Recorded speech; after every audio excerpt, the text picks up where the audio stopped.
And now on the Business Radio X Network, another exciting episode with Jamie Overturf in Connecting Tucson with Jamie. Hello, and welcome to Connecting Tucson with Jamie Overturf, broadcasting from Tucson Business Radio X, situated in Tucson Stewart titled corporate offices on Broadway. Connecting Tucson is all about connecting our community, local businesses, and organizations to help our community grow and thrive. Today we have a very special guest in our studios, Kimberley Walker, president of Pima, Paws for Life, an adoption guarantee shelter located right here in Tucson. Kimberley was born in Michigan, and her family moved here when she was 2 years old, so she's been here for quite a while. She has a love for animals since she was a small child and has had dogs, cats, horses, birds, and several other types of reptiles. So a very vast variety of animals. Kimberley has been involved in the animal welfare in Tucson for over 36 years and has worked professionally with animals her entire life. She wanted to start Pima Paws for Life in order to save animals that were being killed for illnesses and other problems that were easily treated here in Tucson. She enjoys painting, reading, and crafts when she can find the time. I'm excited to share her unique journey with us. Welcome, Kimberley, and thank you for coming on Connecting Tucson. Thank you for having me. Absolutely. So, Kimberley, I'm going to start off with something very easy. You've always been involved with animals and advocating for animal rights throughout your life. Tell us a little bit about your life prior to Pima Paws for Life and that journey that took you there. Okay. Well, I actually started out in horses, working with horses, and we're talking, 15, 16 years old. Yes, I was already working and getting paid for that work. And then I moved.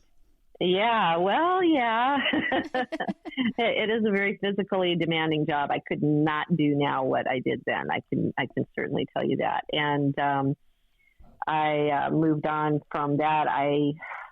The first job that I think I really had ever was when I was hired by the Humane Society of Southern Arizona. We're talking, a lifetime ago. None of the people that were there then are there now. Right. But I was, I believe, 18 or 19 when I started there. And from then on, it's just been a forward motion. When I was no longer there, I began working at a grooming shop and learned how to groom. And I have been doing that, and I still do a little bit of that, not a lot, for clients that I've had for many years. And I did that for over 30 years while still pursuing doing animal rescue, doing specifically dog and cat rescue. For a long time when it was just me running my own type of rescues and things like that, I was doing things like breed-specific rescue. I did German Shorthair rescue here in Tucson for a few years, and just doing my best to try to make a dent. And from there, I went on. I did do a small stint, actually, in between those things at Pima Animal Care Center, and this was a long time ago. I was probably in my mid-20s, and I think it was at that point, really, that it hit home how bad things really were. And as I said, this is not a reflection on the current status of that shelter, because I worked for them at a time when killing for space was perfectly acceptable, done all the time. And the slightest thing wrong with an animal, whether it was shy or sick or whatever, was plenty of reason. And lots of healthy animals got put to sleep. And I do have to say that although I think I lasted about 6 months, maybe between 6 months, 8 months, during my time there, I had witnessed things that have stuck with me to this day. And to this day, I think that I'm still trying to, in a sense, do penance for and atone for things that happened all those years ago, which is impossible. But I still try. Yeah, sure. So I feel that it was at that point, as I said, that my eyes were truly open to what a horrifying nightmare that was happening for a lot of the homeless animals in our community. Right. And I think that is actually a very good point. I don't think many people's eyes are actually opened to, I guess, the type of things that can go on. And I think the education of that piece is very important. And yes, I do think we've taken some steps towards the right direction. I don't think we're anywhere near where we need to be. And I think what you're doing with Pima Paws for Life is something that is near and dear to my heart, as well as I think people would really like to participate in as well. So can you tell us a little bit about of things that are going on now that maybe we can talk about in the future and help educate people? What are some things that you're seeing now in the field versus before? Versus before. Well, the things are greatly improved at our county shelter. There are always things that you would like to tweak. Mm-hmm. But yeah, it's not even the same planet as it was at the time that I was there, or even 6 years ago when we started Pima Paws for Life. And I would have to say that as that shelter improved, because when we first started, we were exclusively pulling from Pima Animal Care Center. Right. Because we were trying to get the animals out of there that were still being euthanized for having kennel cough or ringworm or something that's easily treatable. It was obscene. And in my estimation, that's like a human being getting a cold and saying, "Oh, well, you're done."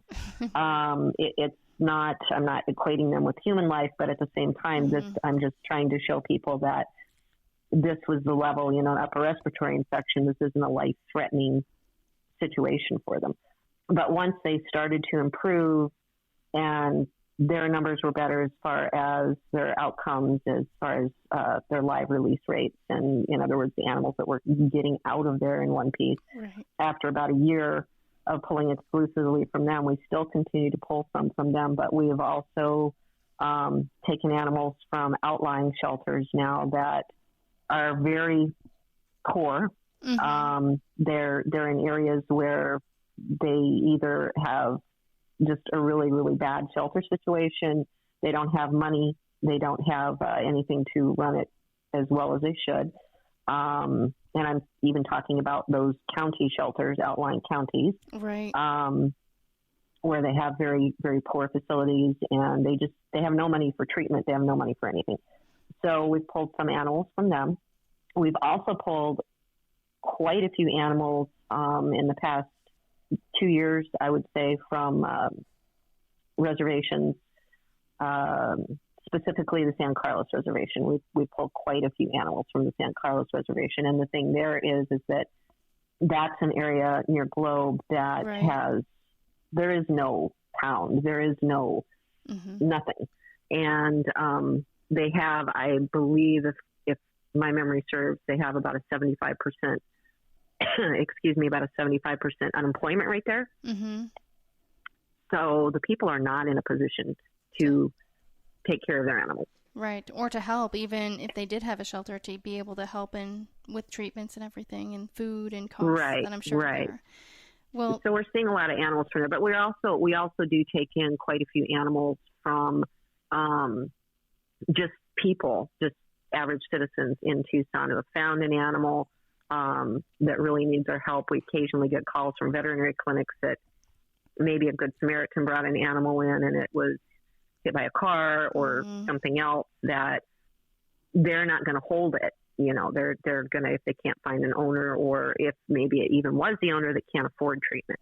Right. And so they want to know if we're able to take it. And we are a small facility, but we take in as many as we can, and with the focus continuing to be on the ill and injured animals. Oh, well, you are just amazing. You and your crew and your volunteers are just amazing. Some of the things that I've seen on social media, what you've been able to do has just been inspiring. And I can hear the passion. Thank you. Yeah, and I can hear the passion and love that you have for these animals and just want to be able to help them.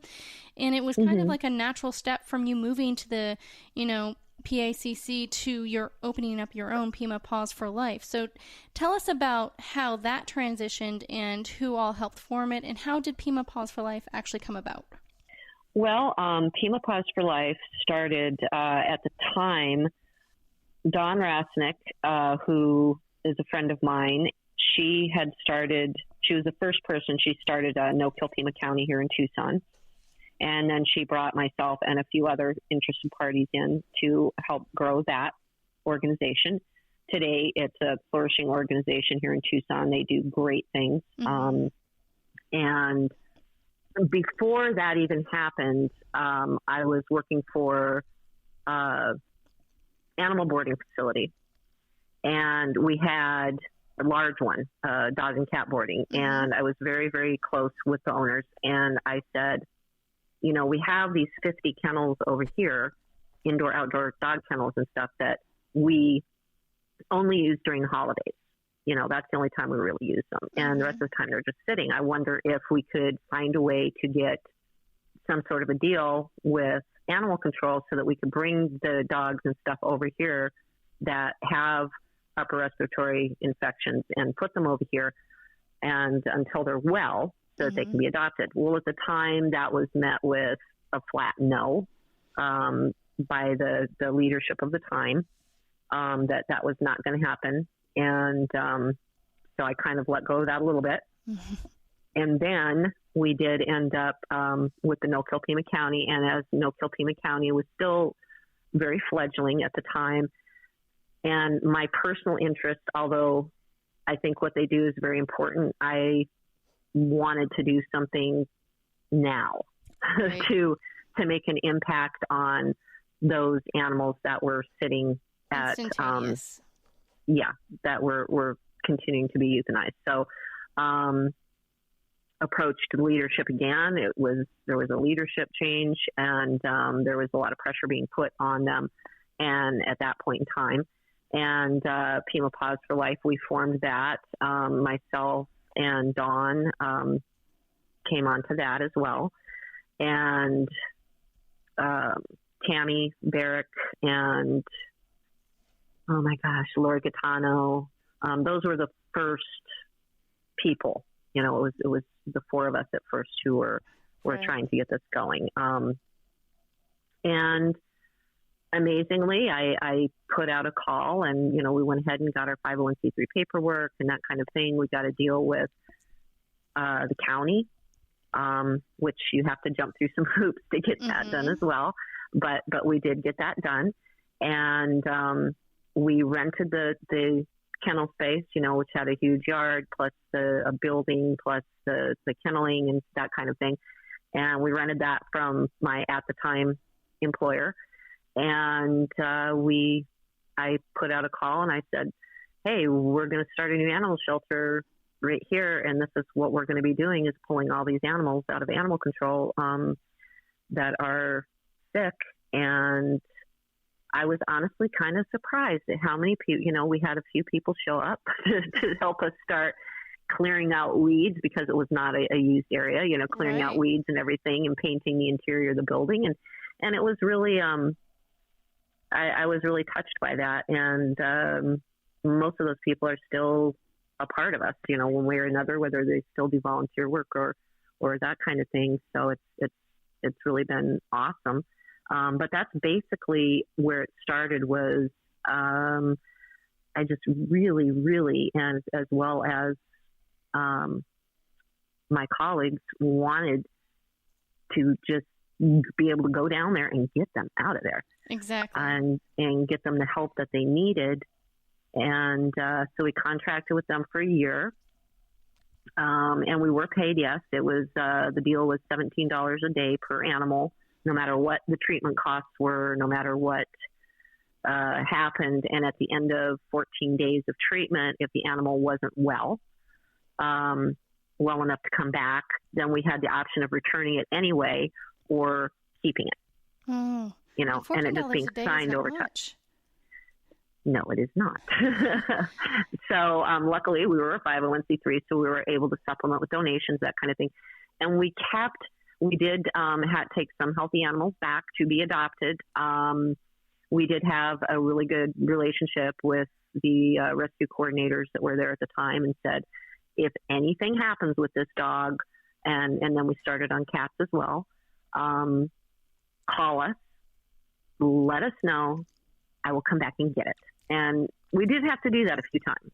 And I think that's really important because a lot of times people will pull and then bring back, and then not, if something happens to them, there's no chance usually. So. Right. So we had it set up pretty well, and then they kind of decided they could do this on their own, and we said okay, and we started. So now at this point, we're just completely funded out of the from the kindness of strangers, as they say. And we will get to that, I promise. But there's what now? You guys just do such amazing work. What is Pima Paws for Life, and what is its mission? What is your mission, and what is your objective? Well, our objective really is to save as many animals as we can, and as far as being an adoption guarantee shelter, that's also kind of another way of saying a no-kill animal shelter. And what that means is that it does not mean that we never would ever put an animal to sleep. What it means is that unless an animal is suffering with no hope of recovery, in which case, you would, that's the humane thing to do, is to put them to sleep. But other than that, we don't put them down for any reason. So, yeah, go ahead.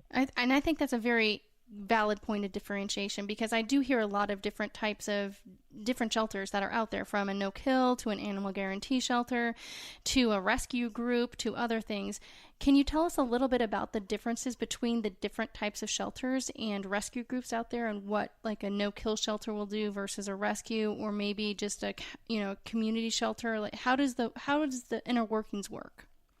Right. Well, a lot of even county shelters are trying now to improve their images, and I can't speak obviously for the entire country, but because there are still some really, really bad areas of the country where people just don't care enough to make enough noise to get the change that needs to come about.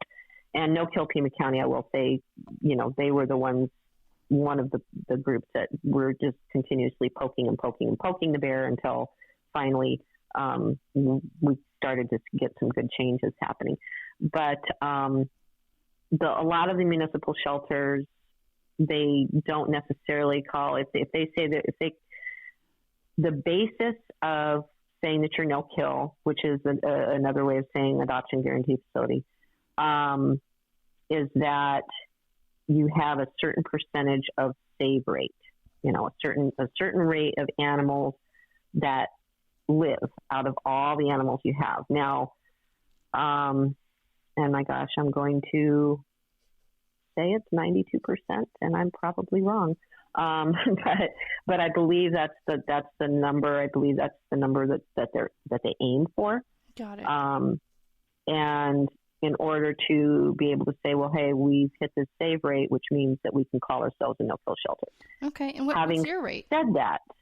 Having said that, there is really more to it than just the numbers. Got it. And I do think that a lot of places are focusing too much on the numbers, because then what ends up happening is maybe you're pushing animals out that shouldn't necessarily be going out. Animals that are, really just need to be let go because they're suffering. But again, our save rate has never fallen below 98%. Oh, wow. That's amazing. And that's taking into account that everything that we have taken in, well, not everything, I will not say that, but that we focus on taking in the ill and injured animals. Most of the animals that we've had that have not survived have been animals that were, for example, we had one female dog come in a few years ago that was at the end of kidney failure, and there was just there was nothing that could be done, essentially. And you count those, you count everything. You count the animals that maybe were born at the shelter that didn't survive. It's just basically what veterinarians refer to it as failure to thrive. Sometimes you'll have kittens or puppies that do that. It just, no matter what you do, they just don't gain weight. They don't, from the moment they're born, they just don't make it. But the point is, with being accountable and being honest, you have to attribute everything, whether it was an animal that already came in that was extremely ill and didn't have any chance of surviving and was just going to suffer, to animals that that were born there that maybe just couldn't make it. But you have to count all of them. Yeah, you do, and it's just sad. Some of the stories that I've heard from Dawn and what I see on your social media, it's just heart-wrenching. Some of the things that I see. It can be, and I've cried many times. We've had animals come in who we thought had a good chance of making it, and then after extensive medical tests and X-rays and things like that, found out that it wasn't going to happen, and that's devastating. And quite honestly, we take it personally. Yeah. I take it very personally. I feel that, when we take them into our organization, we have made a commitment to them. Right. And that they are going to get the best care possible, that whether it's veterinary care, getting their playtime, getting their mental exercise, and just being all around healthy, and that we're going to do our very best.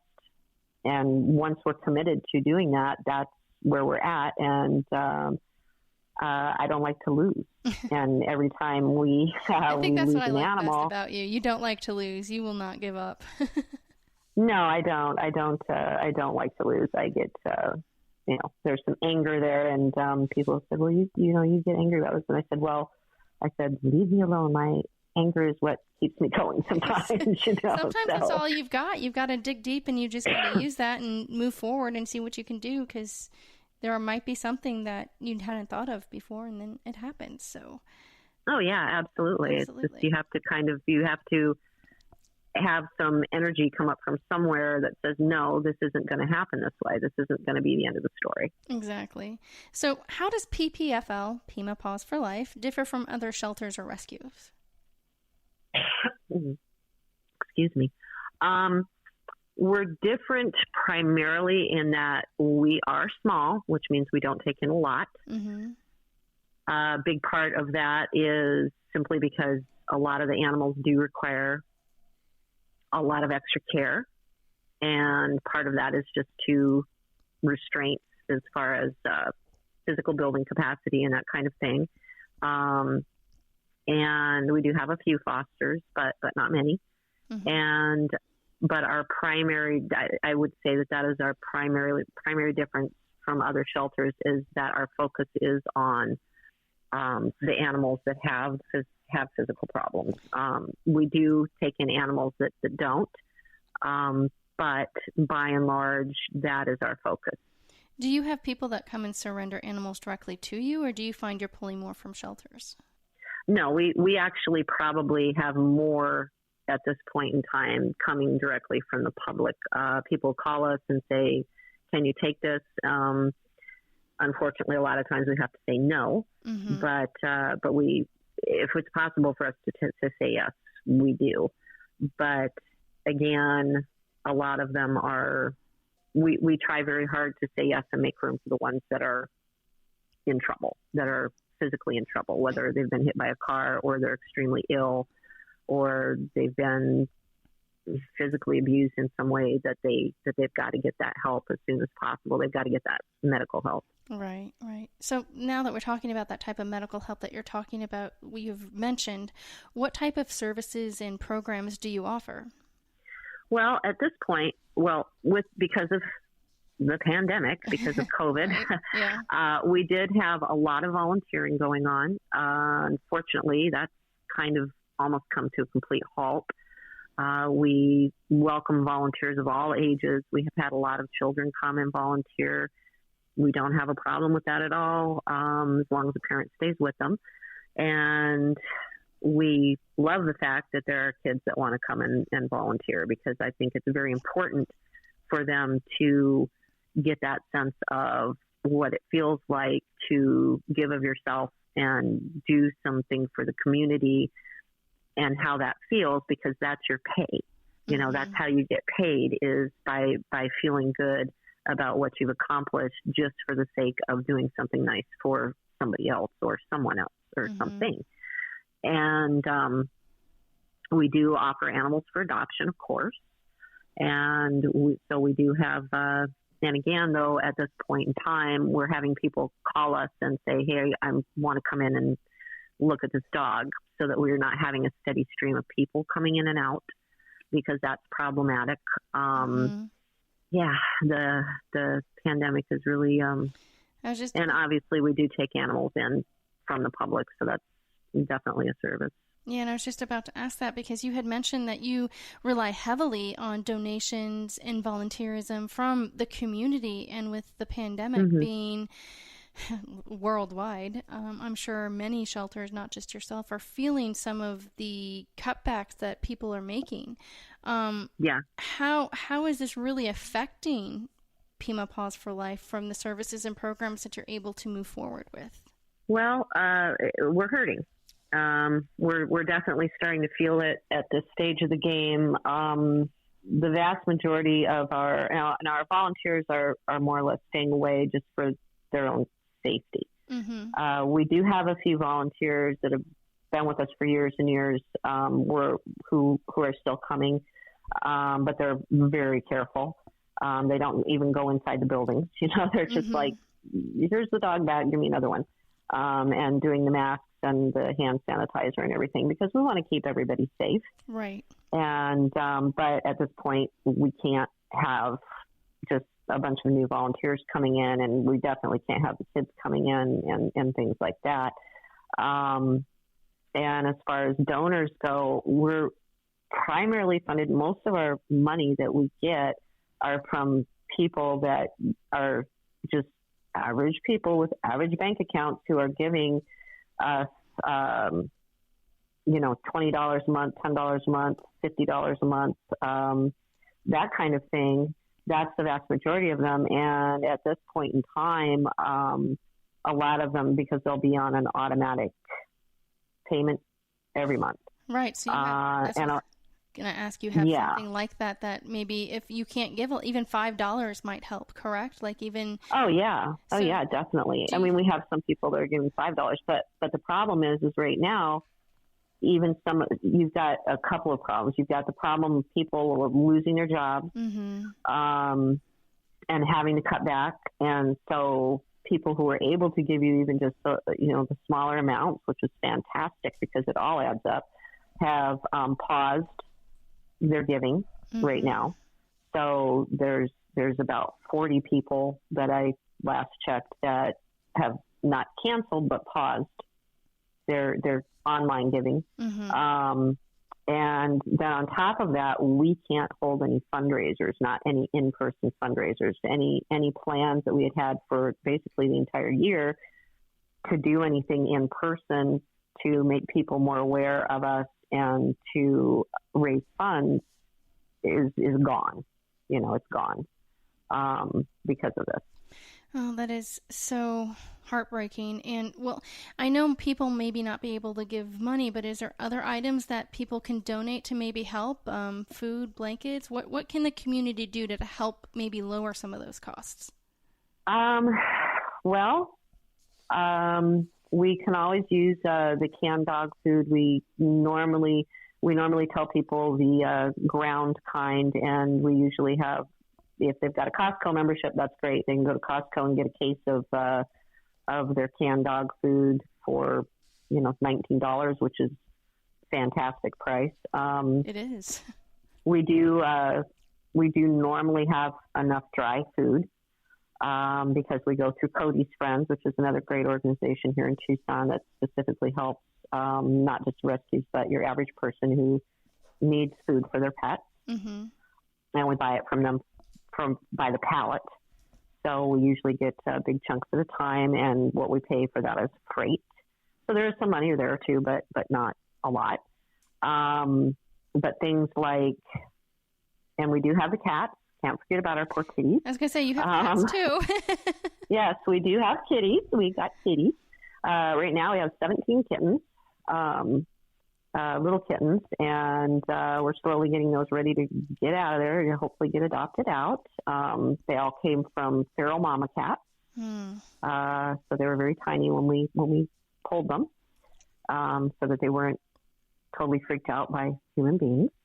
And so we do have the kitties that we can always use some canned cat food for them. They prefer the pate style as well. And the dogs, for some reason, do too. I don't know why. They like the pate style dog food. Yeah, you know, things like that. We're pretty good right now on things like blankets. It's just dog treats are always great. We ask that people don't give us rawhide treats because we don't feed those to the dogs. Right. Rawhide is one of those things that you really need to be able to observe the dog chewing on it in case they get a chunk off. Yeah. Right. And we are not in a position to do that. So like we could always use that. Yeah. Milk bones. You know, I've found some of the cheaper ones at the grocery store treats are, you know, like the Vitabones. I don't know what it is about Vitabones, but they're low cost, crunchy little treats, and the dogs really like them. My personal dogs like them, and I've got some picky dogs. They're all rescues. It's funny how that ends up working out. You know, they're eating out of garbage cans one day, and the next day they're like, I'm not eating that. No, I want that good stuff. Yeah, exactly. It's like, what's that? You see the personality start to come out when you start, you know, they start knowing that they're taken care of and people are there to help them. I see, and I've seen that with rescues, and I think that's part of why I really love with what you do. Like, you see they're different on the streets than when they come into your home. Absolutely. And once they get into your home and they know, I literally have fostered a couple of them, and you know, when their first night, they sleep like 18 to 20 hours because they know they're safe. They do. And they do. It's just heartbreaking because they haven't been able to get rest. And, you know, you're crying and you're petting them and you're like, okay, you're safe, my baby. Right. It's just absolutely. One of those. Yeah. So, absolutely. And you did mention you're a 501c3. So at that point, are any of the monetary donations, they are tax deductible? Do you offer receipts? How does that work?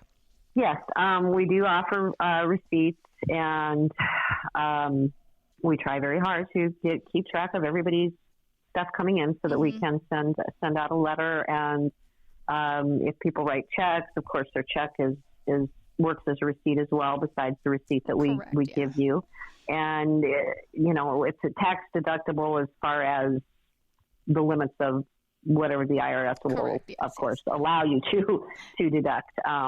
But yes, we are a 501c3, so we are a tax exempt charity that you can definitely use those if you're able to itemize your donations. Oh, that's wonderful. Well, if you're just tuning in, you're listening to Connecting Tucson with Jamie, where we focus on connecting our community, local businesses, and organizations to help our community grow and thrive.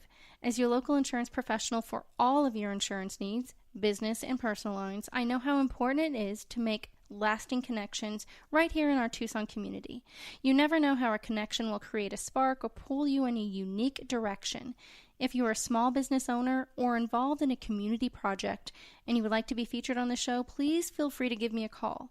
All of my information is on TucsonBusinessRadioX.com, and I would just love to hear from you.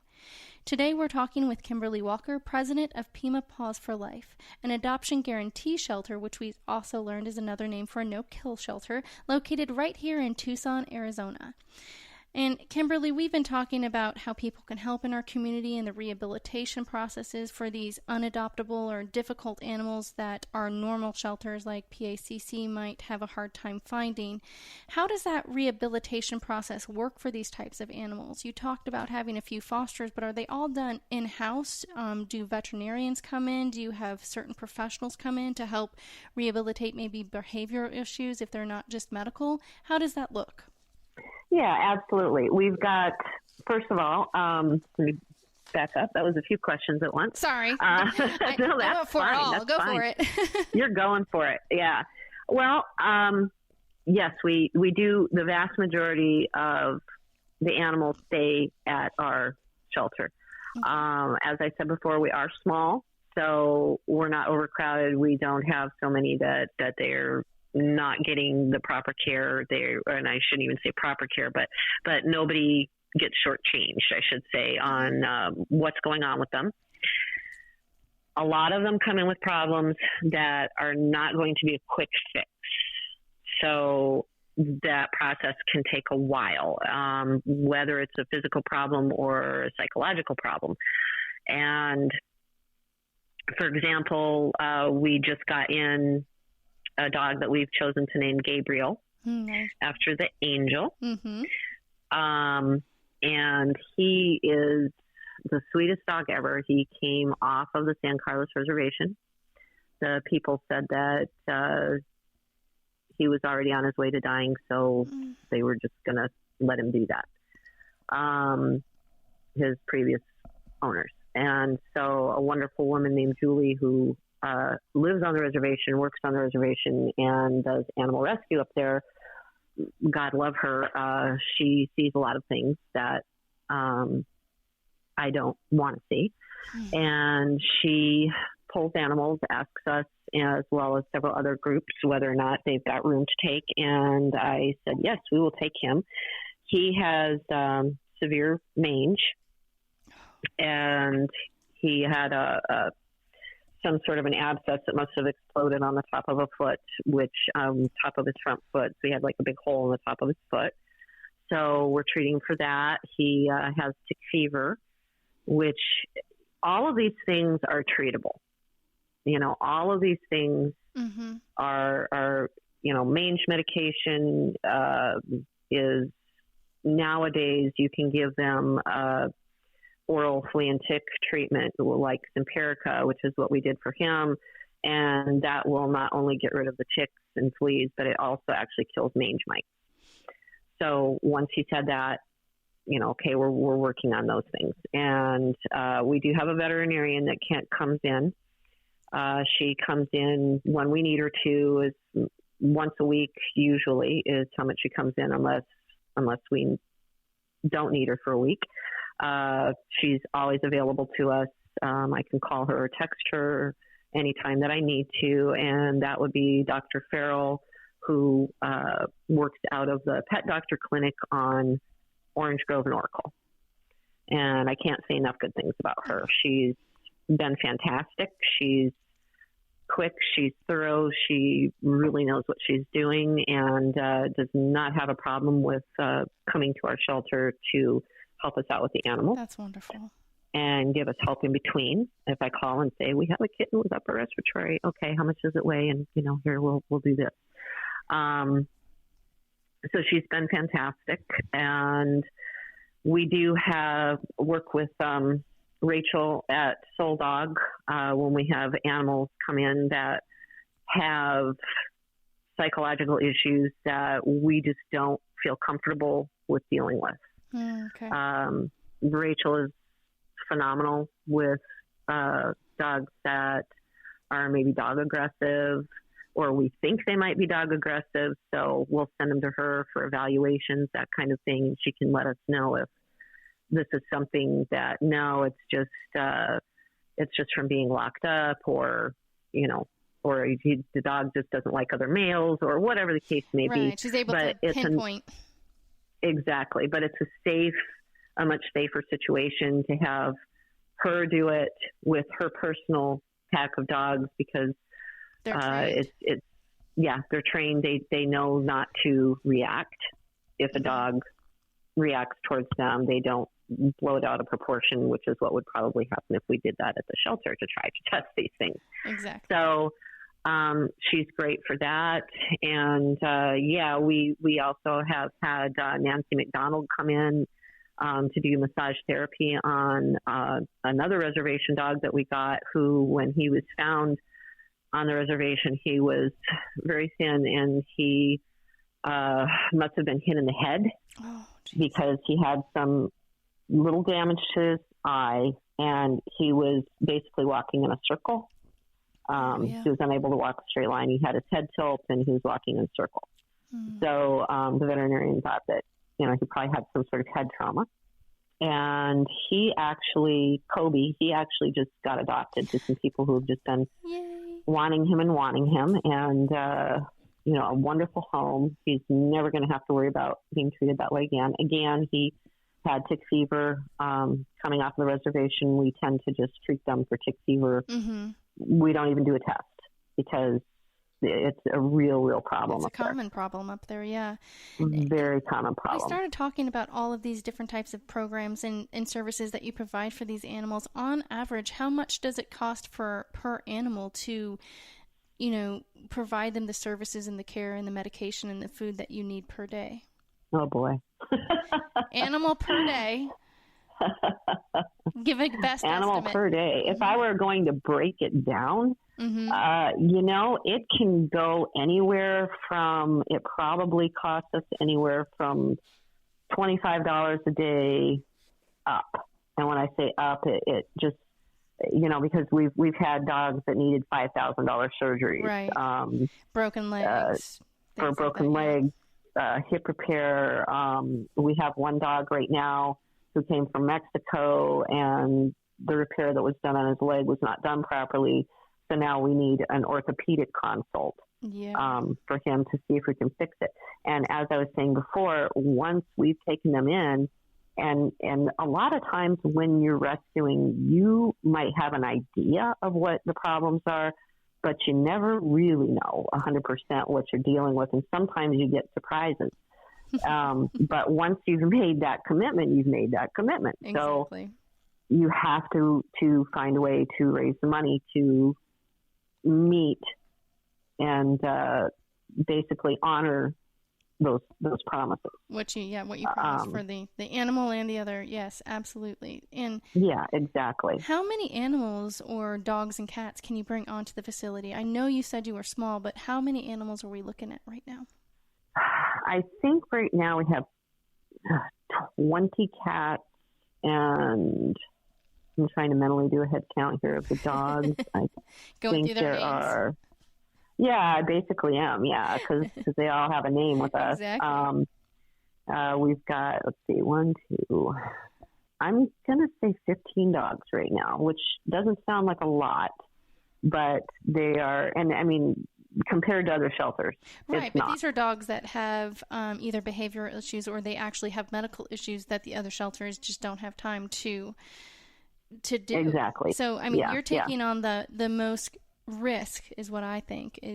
In my opinion, you guys are taking on the more undesirable of the dogs that will definitely not be adopted. If they have a broken leg or if they have an upper respiratory infection, people aren't going to come in and adopt those types of animals. Right. Those are things that have to until they're healthy, right? Exactly. And we spend a lot of money doing that, and we spend, our adoption fee for dogs is $125, and that doesn't even begin to cover the cost, which is why we're always, really desperately in need of donations, because it just doesn't. And your average person has no idea what it costs to do this.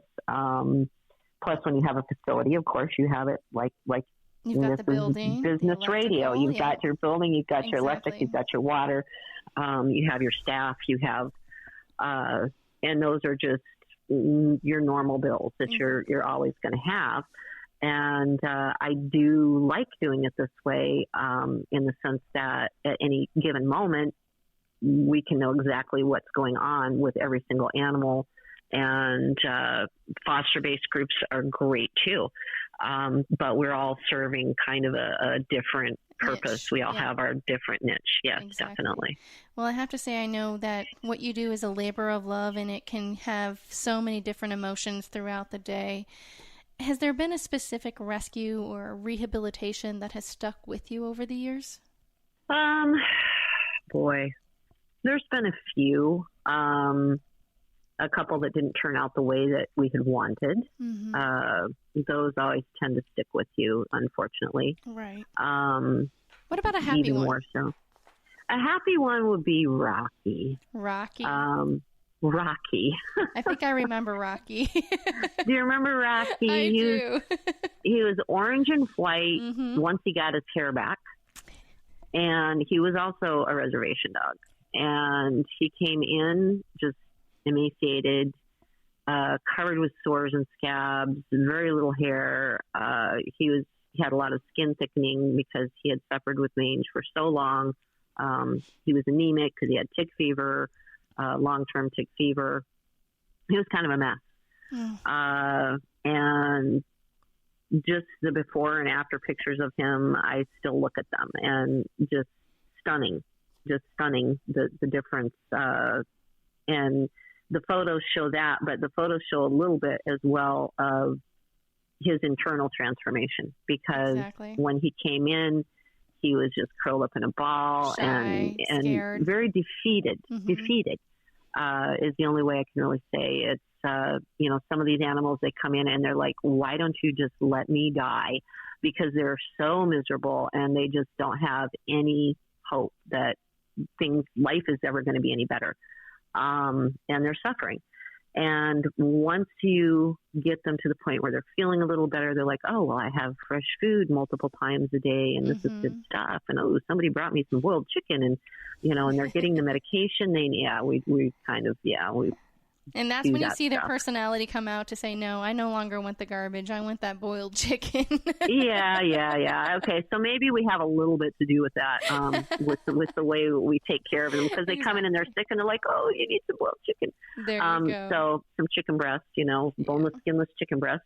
And we can always use that as a donation as well. We can always use, I always tell people the cheapest place to get that is at Walmart. You can buy an entire flat for about $12 of boneless, skinless chicken breast. Well, I'll make sure to put that on my website so people know when they're there. Absolutely. Yeah, because it's, everywhere else, I don't know why it's so expensive everywhere else, but there it's normally really good deal. And we do boil that, and we do give that to the animals that aren't feeling well. And it's important to give them food like that and that it's warmed up, because animals, dogs and cats, both go by whether or not they're going to eat something is by what they smell, not by what they taste. Just like when a human's sick, like that chicken soup that gives you back to that, oh, that's going to help me, make me better type thing, I think, almost, in that mentality. Yeah, exactly. And if they can't smell it, which a lot of dog foods and stuff, they can't really smell it anyway. And if they're all congested and that kind of thing, they just turn away. They say, I don't want that. So you have to give them something that's a little bit higher value. Exactly. Yeah. So we're almost done exactly. Here. Is there anything that we haven't gone through that you'd like the listeners to know? Don't forget about us. You probably didn't even know that we existed before. We still hear that because we don't have a big advertising budget. We don't have a big marketing thing. Pretty much all of our money just goes straight back into taking care of the animals and making sure that they get what they need. So just remember us when if you decide that you want to donate somewhere or drop off some dog food, that we're here. And as well as if you're looking for your next family pet, remember that we're here. And feel free. I know right now is a bad time for everybody, but feel free to give us a call if you want to come down and look at any of our animals. And we're definitely... We have a website, although it's not nearly as active and updated, which is my fault, as the Facebook page is. The Facebook page, for anybody who is on Facebook, that's just a continuous running of things that are going on in the animals that we have and what's happening with them, and videos of them and everything else, and photos. So yes, it is. That's where I see all of my Facebook updates. Yeah, thank you for that. Yes, we definitely, just try to remember we're here. And that's going to be my goal. I'm going to make sure that everybody that I know has the word out and making sure that you need some outpouring of some love, especially right now during COVID. And thank you so much for sharing your time and your story and your journey on how Pima Paws for Life came on. It's just inspiring and amazing. And thank you for all that you do for the animals that are out there that really need the help, that I think need the extra time and attention and love and just that extra touch. And I think that's what Pima Paws for Life does, and which is why I'm always trying to help when I can. Well, thank you so much, Jamie, and really appreciate the support. Absolutely. And that is all for Connecting Tucson with Jamie here at Stuart Title Studios. If you like the show, please let us know. You can find Pima Paws for Life online at pimapawsforlife.org or go to their Facebook page, Pima Paws for Life. You can see them there. Just search that in the top bar and that'll pull up here in Tucson. Or you will also find all of their information, including their phone number, website, Facebook, on TucsonBusinessRadioX.com with Connecting Tucson with Jamie. As always, do not be afraid to step out of your comfort zone and make that new connection. You never know where it might lead. Until next time, this is Jamie Overturf with Farmers Insurance. Keep on making unique connections, Tucson.